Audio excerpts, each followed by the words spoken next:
Hello everyone, welcome to once again our YouTube channel Industry Talk. Today we will explain, my dear friends, today we will explain non-conventional energy resource. Dear friends, I have taught in previous days renewable resource, non-renewable resource, conventional and many types of resource, green resource, green gases. So today we will explain about the non-conventional. Non-conventional resource of energy is the non-exhaustible. Example of solar energy, wind energy, thermal energy.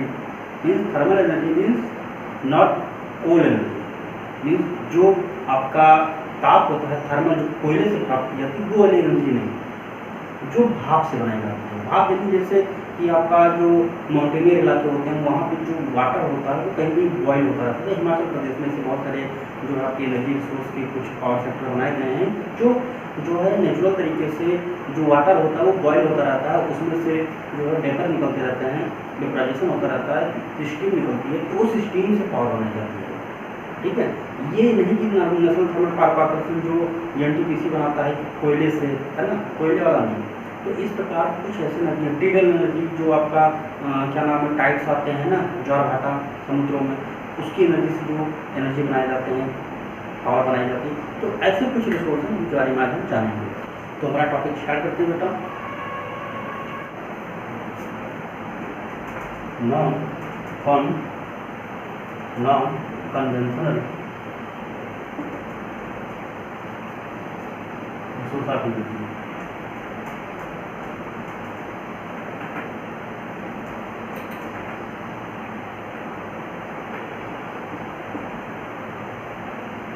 जैसा कि हम non conventional की बात क्यों कर रहे हैं बेटा भाई, इसकी बात क्यों कर रहे हैं? देखिए अभी तक आपने जो पढ़ा है, आपने पढ़ा फॉसिल फ्यूल, अभी तक आपने पढ़ा है फॉसिल फ्यूल पढ़ा है ना। फॉसिल फ्यूल यानी जीवाश्म ईंधन जो एक समय के पश्चात इनके फ्यूचर में समाप्त हो जाते हैं। लेकिन फॉसिल फ्यूल कौन कौन से हैं? जैसे पेट्रोलियम,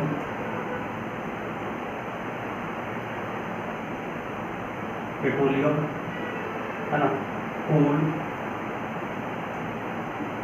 और पेट्रोलियम में आपके बोला जाता है, पेट्रोलियम में आपका डीजल, है ना, आपका जो है पेट्रोल के सारे आ जाते हैं, केरोसिन ऑयल, उसके बाद जो है पेट्रोलियम गैस,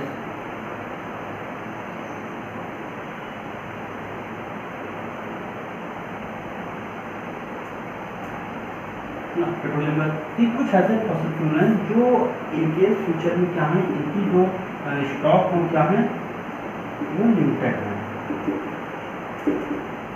यानी देखा जाए ये एक्सहॉस्टेबल है, मीन्स ये नॉन रिन्यूएबल है, ये नॉन रिन्यूएबल है, जो एक समय बाद क्या हो जाएंगे, एक समय बाद ये क्या हो जाएंगे, फिनिश हो जाएंगे, है ना। बट जो आपके नॉन कन्वेंशनल है, ये जो आपके रिसोर्स हैं ये क्या है, रिन्यूएबल है, ये अनलिमिटेड है।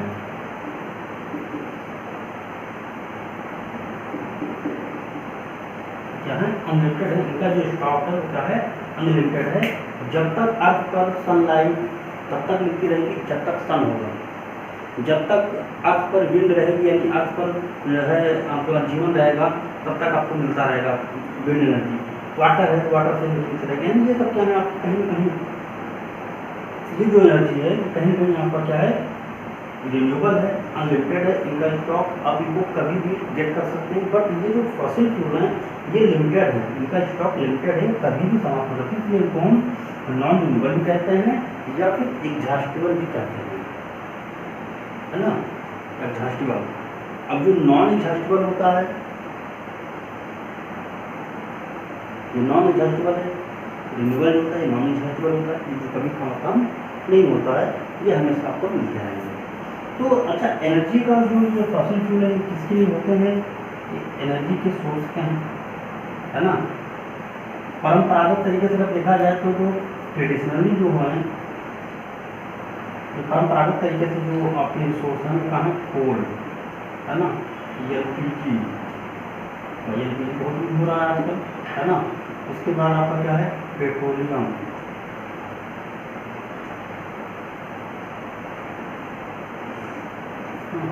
तो इस प्रकार बहुत सारे रिसोर्स हैं जो आप यूज कर रहे हैं और आप जानते भी हैं, है ना। एलपीजी का फुल फॉर्म आप अच्छे से जानते हैं, क्या होता है, लिक्विफाइड पेट्रोलियम गैस होता है, द्रवित पेट्रोलियम गैस होता है, जिसमें ब्यूटेन और प्रोपेन पाई जाती है ना, ब्यूटेन और प्रोपेन, ये जो है आपकी गैस होती है।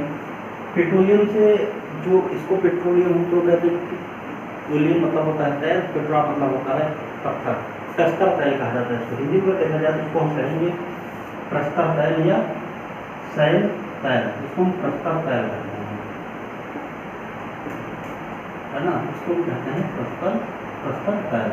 तो इस प्रकार आप जान सकते हैं पेट्रोलियम गैस का भी उपयोग हम लोग घरों में करते हैं, तो बड़ी बड़ी फैक्ट्री का उपयोग होने लगा है, एनर्जी कंपनी होने लगा है।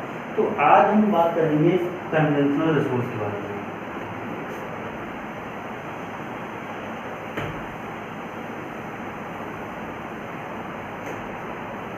देखिए मैंने कहा सोलर एनर्जी,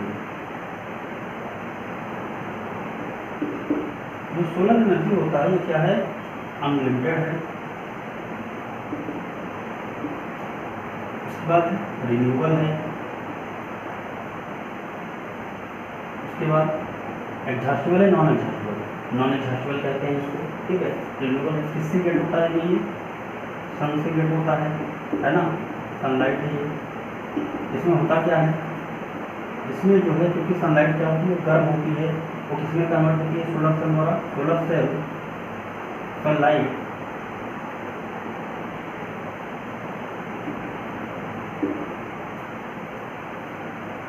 चेंज इन, तो आपकी जो सनलाइट की होती है क्या होती है बेटा, सनलाइट जो है क्योंकि ये लाइट है, प्रकाश है ना, यानी प्रकाश ऊर्जा किसमें बदल रही है, ये जो लाइट एनर्जी है वो किसमें एनर्जी बदल रही है, वो किसमें बदल रही है, पावर में, है ना, किसके द्वारा, सोलर सेल द्वारा। बस समझिए कि सनलाइट जो है क्योंकि लाइट में पावर होती है, तो दूसरा लाइट पावर नहीं होती कि आपको कुछ जो है करंट सा मार सके, करंट नहीं लगेगा इसमें, लेकिन आपको फील नहीं होगा। लेकिन जब यही सनलाइट को हम किसी केमिकल प्रोसेस की, इसमें जो है आपका मैकेनिकल प्रोसेस है, अगर किसी मैकेनिकल प्रोसेस द्वारा, केमिकल नहीं है इसमें मैकेनिकल प्रोसेस है, मैकेनिकल तरीके से अगर इसको हम चेंज करते हैं, किसी दूसरे सेक्टर में दूसरे प्रारूप में चेंज करते हैं, तो सनलाइट क्योंकि लाइट है, क्योंकि लाइट में क्या रहता है, उष्मा होती है और प्रकाश होता है ना, तो ये किसमें चेंज हो रही है, एनर्जी किसमें चेंज हो रही है, ये चेंज हो रही है पावर में, क्योंकि पावर जो होती है कहीं कहीं लाइट से कोई पावर मिलती है, लाइट से ऐसी मुझे कोई पावर नहीं मिलती, उसको चेंज कर दिया जाए सनलाइट, क्योंकि सन का तो डायरेक्ट तो हमें मिल रहा है, वो तो कह नहीं रहा है कि आप ले जाइए इसका यूज करिए, तो हम उसको किसी दूसरे मैकेनिकल प्रोसेस द्वारा उसको हम बदलते हैं, कन्वर्ट करते हैं किसमें, पावर में। और कन्वर्टिंग किसके द्वारा होती है, पावर बाय सोलर सेल, है ना, बाय सोलर सेल। ये सोलर सेल जो होते हैं, यानी sunlight change in power by solar cell. ये जो सोलर सेल होती है बैटरी होती है, इस प्रकार वो उसमें कन्वर्ट कर देती है, और ये बैटरी होती है उसको हम क्या कहते हैं, सोलर पैनल होता है, देखा होगा आपने, है ना, किसका बना होता है, सिलिकॉन का होता है ना, सिलिकॉन का बना होता है, ये कहीं कहीं इस चीज़ को चेंज करता है। तो मैं आपको बार बार बता रहा हूँ ना कि मैंने आपको इसीलिए कहा कि आपकी इतनी बात समझ में आई कि जो सनलाइट है इससे हमें क्या मिलता है, हीट, मैं आपको लिख दे रहा हूँ यहाँ पे, हीट एंड लाइट, है ना। हीट लाइट क्या होती है, सनलाइट आप हीट करते हैं ना, गर्म होती है, तो किसमें चेंज होगी, पावर में, इसको हम सोलर सेल द्वारा चेंज कर देते हैं, किसके द्वारा, है ना, change in power by solar cell, हम पावर में चेंज कर देते हैं। इसका उपयोग हम लोग अपने घर में जैसे इक्विपमेंट्स होते हैं ना, इलेक्ट्रॉनिक इक्विपमेंट्स, सोलर सेल द्वारा, है ना, जैसे कि हम एलसीडी चला सकते हैं, हम एलईडी चला सकते हैं, हम जो है जो पंखे होते हैं, फैन चला सकते हैं, यानी इन सब का उपयोग हम जो है, यानी इसको हम ऑपरेट कर सकते हैं किसके द्वारा, सनलाइट द्वारा जो एनर्जी बनती है, जो सोलर एनर्जी बनती है उसके द्वारा। ऐसे बहुत सारे इक्विपमेंट्स हैं, जैसे सोलर हीटर होता है, सिर्फ सोलर हीटर होता है, सोलर हीटर होता है, सोलर टॉर्च होती है ना, उसके बाद सोलर कुकर होता है ना। ऐसे बहुत सारे हैं कि जो आप सोलर सेल द्वारा यूज कर सकते हैं। सोलर हीटर का उपयोग जो जैसे हम लोग आते हैं ना गीजर, सोलर गीजर मान सकते हैं, तो पानी को गर्म करने के लिए हीटर होता है, उसमें सनलाइट द्वारा वो गर्म हो जाता है। सोलर टॉर्च होती है ना, जिसमें सोलर एनर्जी द्वारा चार्ज किया जाता है, सोलर कूलर कुकर द्वारा। और सबसे बड़ी बात, सोलर एनर्जी का उपयोग सबसे ज़्यादा सैटेलाइट में किया जाता है। सैटेलाइट में सोलर एनर्जी का उपयोग सबसे ज़्यादा कहाँ होता है? सैटेलाइट में। पता है क्यों? क्योंकि उसमें क्या होते हैं? सोलर पैनल लगे होते हैं, है ना। सोलर पैनल लगे होते हैं जो सनलाइट को किसमें कन्वर्ट करते हैं? एनर्जी में। क्योंकि आपको पता है कि सैटेलाइट अगर अर्थ से बहुत सारे दूर जा रहे हैं, एल्टीट्यूड पे जा रहे हैं, हाइट पे जा रहे हैं, तो वहाँ पर एनर्जी मिलेगी कैसे? फ्यूल इतना दे नहीं सकते। तो अगर हम फ्यूल डालेंगे जो क्या आपके फॉसिल फ्यूल होते हैं, या फिर आपको जो गैसीय ईंधन होते हैं जैसे हाइड्रोजन का कंपोजिशन जो भेजते हैं हम, अगर इसको भेजेंगे तो वेट इतना ज़्यादा हो जाएगा, तो आपका जो प्लेन होगा यानी जो आपका स्पेस क्राफ्ट होगा वो नहीं जा पाएगा, रॉकेट नहीं जा पाएगा, है ना। तो उसमें हम करते क्या, उसमें सोलर पैनल लगा दिया जाता है। वो सोलर पैनल से वो लाइट को ले लेता है और उसको कन्वर्ट करता है सोलर सेल द्वारा किसमें? एनर्जी में, इलेक्ट्रॉनिक एनर्जी में, विद्युत ऊर्जा में वो चेंज करता है इलेक्ट्रिक ऊर्जा में। और इस प्रकार वो अपना सारा जो फंक्शन होता है वो सारे फंक्शन अपडेट होते हैं।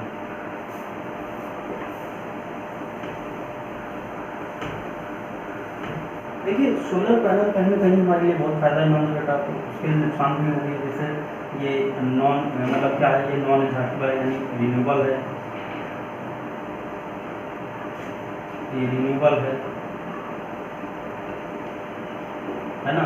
उसके बाद नॉन यानी ग्रीन एनर्जी है, ये नॉन पॉल्यूटिंग है। लेकिन बेटा एक्सपेंसिव है, एक्सपेंसिव बहुत है, बहुत कॉस्टली पड़ता है। और दूसरी बात क्या बेटा, डिफ्यूज हो गया अगर मान लीजिए जैसे डिफ्यूज तो मतलब समझ रहे हैं आप, डिफ्यूज रिसोर्स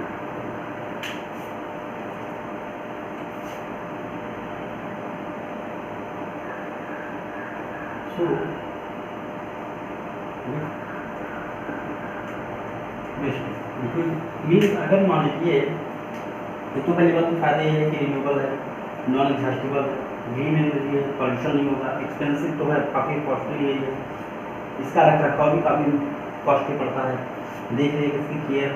उसके बाद diffuse resource so gets wasted. Suppose के लिए अगर मान लीजिए इसका जो रिसोर्स है वो अगर ख़राब हो गया, यानी अगर देखा जाए कि विंटर के सीजन में सनलाइट नहीं निकलती अच्छे से, तो उसका उपयोग करना काफ़ी फायदेमंद नहीं होगा। क्यों? क्योंकि जब सनलाइट आएगी नहीं तो आपकी जो सोलर सेल है चार्ज कैसे होंगे, क्योंकि उतनी उसको लाइट मिलेगी नहीं, तो पॉसिबिलिटी कहीं ना कहीं आपके लिए नहीं बन पाएगी कि आप इस इलेक्ट्रिक एनर्जी का उपयोग कर सकें। तो ये थोड़ा सा एक्सपेंसिव है और थोड़ी सी एडवांटेज डिसएडवांटेज भाई देखा जाए तो हर थिंग्स के कुछ एडवांटेज होते हैं, कुछ डिसएडवांटेज होते हैं। एडवांटेज हैं, इसके फ़ायदे हैं, तो उसके नुकसान भी होते हैं। अब फ़ायदा ये है कि हमारा जो इन्वायरमेंट है वो काफ़ी फायदेमंद रहेगा, हमारी कॉस्ट एक बार लगेगी लेकिन हमें बार बार पे नहीं करना है, बिजली बिल से छुटकारा मिल जाता है। लेकिन अगर सपोज करिए कि सनलाइट नहीं मिले तो आपको एनर्जी नहीं मिलेगी।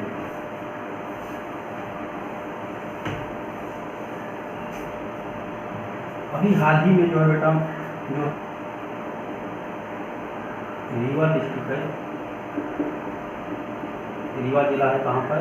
एमपी में, जहाँ पर जो है सोलर गार्डन, तो सोलर पार्क आप समझ सकते हैं, अब क्या किया गया, इनॉग्रेशन किया गया है बाई मिस्टर नरेंद्र मोदी।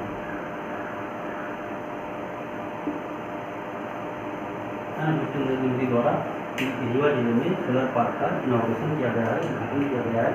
ये कहीं न कहीं बेनिफिशियल है। और देखा जाए तो रिहंद घाट के हमारे यूपी में भी यूपी में जो रिहंद नदी है, रिहंद रिवर है या रिहंद जो डैम है, इन दोनों में रिहंद डैम जो है इसी रिहंद नदी पर बना हुआ है ना। जो रिहंद रिवर है या रिहंद जो डैम है, यहाँ पर क्या था, फ्लोटिंग सोलर पार्क है ना, यहाँ पर बिजली भी बनाई जा सकती है। इस प्रकार आप जान सकते हैं, कुछ चीज़ें आप जानते रहिए। आगे बढ़ते हैं।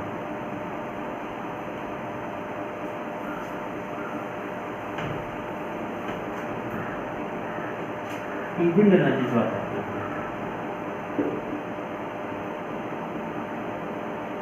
हम विंड एनर्जी, अब विंड एनर्जी की बात करते हैं तो आपको पता है ये हमें किससे मिलती है, ये भी क्या है, रिन्यूएबल है।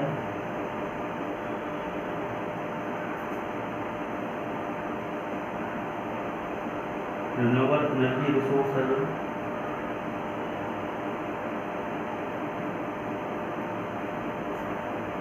है ना। उसके बाद ग्रीन है, ये ग्रीन एनर्जी। विंड एनर्जी मतलब समझते हैं ना, विंड मिल से बनता बेटा है ना। उसके बाद जो है safe and clean, safe and clean low cost है बेटा, low cost production of electricity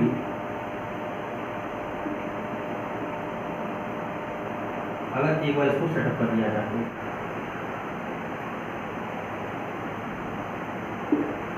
ये आपके एडवांटेज भी मान सकते हैं और इसके कुछ बेनिफिट हैं। ये आपकी मेन पॉइंट है, रिन्यूएबल एनर्जी है, यानी ग्रीन एनर्जी है, नॉन पॉल्यूटेड है, उसके बाद सेफ एंड क्लीन है। एक बार सेटअप कर लिया तो उसके बाद बार बार सेटअप करने की जरूरत नहीं है। फिर लो कॉस्ट एनर्जी, इस पर कॉस्ट जो होती है, जो प्राइस है, जो लागत है, जो इसका निर्माण करने में जो पैसा लगता है बहुत ही कम लगता है। लेकिन इसको हर जगह लगाया नहीं जा सकता, क्योंकि इसको लगाने के लिए वही लगाया जा सकता है कि जहाँ पर विंड बहुत तेज़ी से चलती हो, क्योंकि इसके जो सेटअप होते हैं वो काफ़ी, जो इसके टावर होते हैं वो काफ़ी ऊंचे ऊंचे होते हैं, और वहीं पर लगाया जाता है जहाँ पर एनर्जी मिलने के लिए आपकी जो विंड है, जो हवा है, बहुत तेज़ी से चल रही हो, और जो आपका विंड मिल है, ये इसके जो ब्लेड्स होते हैं वो घूमते रहने चाहिए, वो मूव करते रहने चाहिए। इसलिए इसको हर जगह लगा पाना पॉसिबल नहीं है, पर इसका हम डिसएडवांटेज देख लेते हैं। पहली बात तो नॉइज बहुत होता है ना, नॉइज बहुत होता है इसमें, क्योंकि विंड जब चलती है तो बहुत ही आवाज़ आती है। उसके बाद विंड मिल को जो है इसका सेटअप, यानी जो उसका जो सेटअप यानी क्या कहा, लो कॉस्ट प्रोडक्शन है। इलेक्ट्रिसिटी को एक बार इसको बनाया तो इलेक्ट्रिसिटी को पैदा करने में, इलेक्ट्रिसिटी को पैदा करने में कॉस्ट कम आएगी, लेकिन विंड मिल में जो टावर बनाना उसमें तो कॉस्ट लगेगी ना, ये भी कॉस्टली है।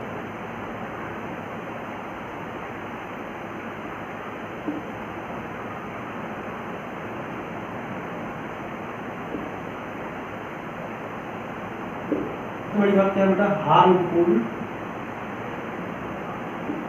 टू बर्ड्स, क्योंकि जो बर्ड्स फ्लाई करेंगी उसके पंखे में कट जाती हैं, मतलब उनके जब टकराएंगे तो उनकी डेथ हो जाती है, वो मर जाते हैं।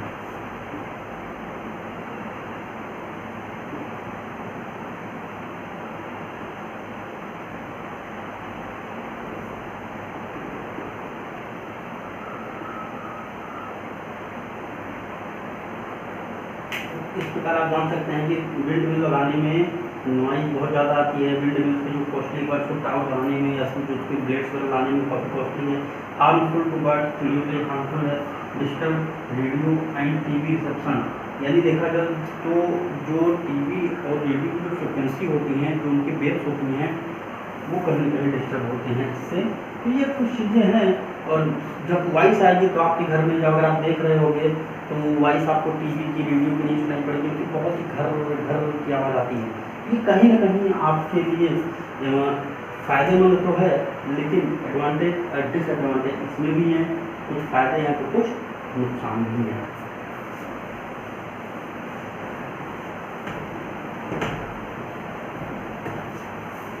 हम न्यूक्लियर एनर्जी की बात करते हैं बेटा।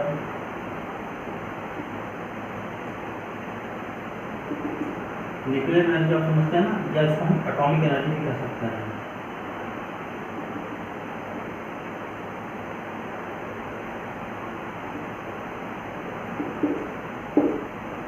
इसको हम एटॉमिक एनर्जी भी कह सकते हैं, यानी परमाणु ऊर्जा भी कह सकते हैं, या इसको परमाणु विखंडन। अब देखिए इसमें जो प्रक्रिया होती है किसके द्वारा, एटॉमिक विस्फोट होता है, परमाणु विखंडन होता है ना। परमाणु बम जो आपके न्यूक्लियर होते हैं, न्यूक्लियर समझते हैं ना आप।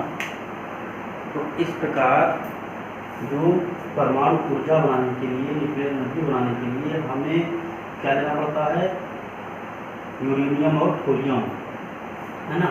तो यूरेनियम और थोरियम के द्वारा उसको हम क्या करते हैं, विस्फोट कराते हैं, उसमें ब्लास्ट होता है। और जब ब्लास्ट होता है उसकी जो एनर्जी होते हैं, जो उसके परमाणु होते हैं, एटम होते हैं, एक एक करके जब अलग होते हैं तो उसमें से एनर्जी निकलती है।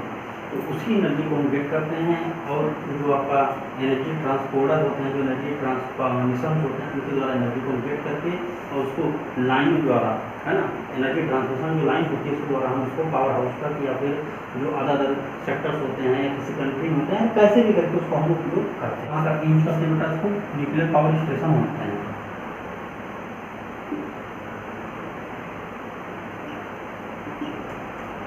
है ना। जैसे हमारे भारत में बहुत सारे, मैंने आपको एक बात नहीं कई बार मैंने बताया है कि ट्राम्बे होता है, ट्राम्बे है ना, रावतपुर है, रावत भाटा, रावत भाटा है, नरौरा है बेटा, है ना, नरौरा है। उसके बाद कलपक्कम है, कलपक्कम है, नरोरा है ना, काकरापाड़ा है, काकरापाड़ा है, कायगा है ना। बहुत सारे ऐसे हैं हमारे भारत देश में, ट्राम्बे, रावत भाटा, नरोरा, कलपक्कम, कुडनकुलम है बेटा, जहाँ पर एनर्जी बनाई जाती है, किससे, न्यूक्लियर पावर द्वारा। अब ये जो एटॉमिक पावर स्टेशन होते हैं, यहाँ पर क्या कहा जाता है, यहाँ पे यूरेनियम का थोरियम, थोरियम जो होता है, यह यूरेनियम, इसको हम क्या करते हैं, एनर्जी रिसोर्स जो होते हैं, जो रिएक्टर होते हैं ना, पावर रिएक्टर, न्यूक्लियर रिएक्टर कहा जाता है उसमें उसको डाल दिया जाता है। उसके बाद उसको विस्फोट कराया जाता है, ब्लास्ट कराया जाता है। उसके बाद जो उसके एटम्स होते हैं, है ना, उनको क्या करते हैं, कंट्रोल तरीके से। उसमें कंट्रोलिंग के लिए क्या होता है, एक होता है हैवी वाटर या फिर ग्रेफाइट की छड़ें, ग्रेफाइट रॉड होती है, इसको उपयोग किया जाता है। हैवी वाटर या ग्रेफाइट रॉड उसको उपयोग करते हैं। जो एटम होते हैं उसके धीरे धीरे अगर एक साथ फटने लगेंगे, एक साथ ब्लास्ट होने लगेगा तो रिएक्टर दब जाएगा, रिएक्टर फट जाएगा, ब्लास्ट हो जाएगा, फिर उसको कंट्रोल नहीं कर पाएंगे। और यही रीजन है कि यही यूरेनियम वाला जो आपका है, यही था जब जापान में 6 अगस्त 9 अगस्त को गिराया गया था, है ना, हैकमैन और लिटिल बॉय जो एटम बम गिराया गया था, ये क्या नाम है, अमेरिका द्वारा। तो यही आपका परमाणु बम था, क्योंकि वहाँ पे कंट्रोलिंग नहीं थी, वहाँ पे ब्लास्ट होता गया और पूरे शहर को तबाह कर दिया। लेकिन यही कंट्रोलिंग अगर हम रिएक्टर में कर लेते हैं, उसके लिए हमें हैवी वाटर या फिर ग्रेफाइट छड़ें, तो 2 चीज़ क्या है, हैवी वाटर एक भारी जल को या फिर ग्रेफाइट की रॉड जो थी उसको हम डाल दिया जाता है। उसको हम क्या करते हैं, मंदक का काम करता है। मंदक मतलब समझ रहे हैं ना, कि उस जो रिएक्शन की जो चेन है उसको तोड़ देता है, ब्रेक कर देता है, ब्रेक करता रहता है। इसलिए उसको हम जो है बहुत ही कंट्रोलिंग पावर द्वारा, कंट्रोल तरीके से हम एनर्जी का उपयोग करते हैं। इसके बेनिफिट हैं तो उसके नुकसान भी हैं, देखते हैं। कॉस्टली बहुत नहीं है, देखिए इसके एडवांटेज देखते हैं।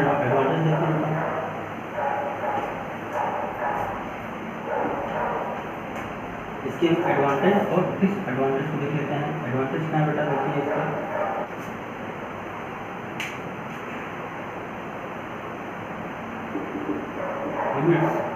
लार्ज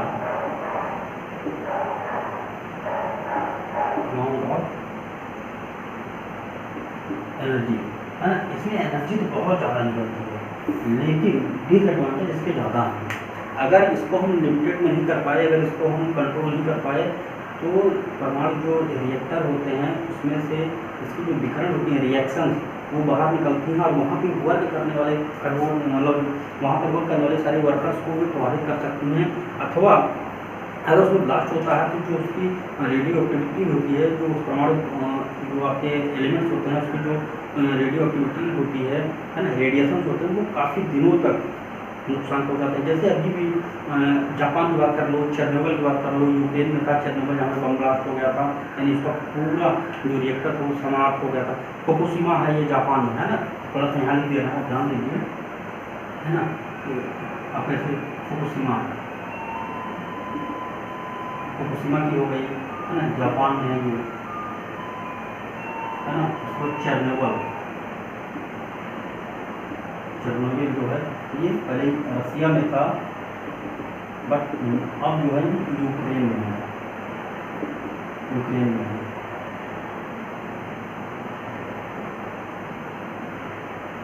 यूक्रेन में होता है ना, ये कुछ है ना, आपको फुकुशिमा जापान चेरनोबिल, तो इस प्रकार कहीं ना कहीं नुकसान पहुँचाते रहते हैं। पहली बात तो ये एक्सपेंसिव बहुत है, मैंने आपको क्वेश्चन में बता दिया कि एक्सपेंसिव बहुत बेटा है, एक्सपेंसिव है।